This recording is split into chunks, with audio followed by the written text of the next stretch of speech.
আজকে কি তাহলে সত্যি আমার বয়ফ্রেন্ডের ফেস রিভিল করলাম? সেটা যদি জানতে হয় তাহলে কিন্তু ভিডিওটা একদমই স্কিপ করো না। এই ভিডিওটা খুবই ইন্টারেস্টিং হতে চলেছে। তো সেদিন চলে আসি আমি বগুড়া স্টেশনে, কারণ এখন আমি যাব আড়নঘাটা।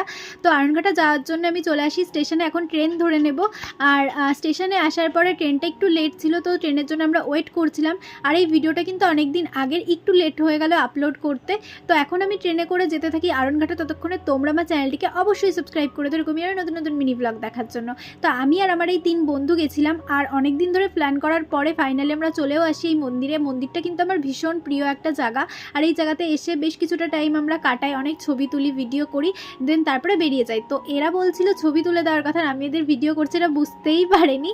তো যাই হোক, তারপরে আমরা মন্দিরটা ঘুরে বেরিয়ে পড়েছি। আর এই ভিডিওটা কিন্তু অলরেডি আমার চ্যানেলে আপলোড হয়ে গেছে, মানে বড় ব্লগটা। তোমরা আমার নামের নিচের লিঙ্ক থেকে দেখে আসতে পারো, আশা করি ভালো লাগবে। আর এই ভিডিওর নেক্সট পার্টটা খুব তাড়াতাড়ি আসছে, চ্যানেলে চোখ রেখো। তো চলো, ভিডিওটা এই পর্যন্তই, বাই।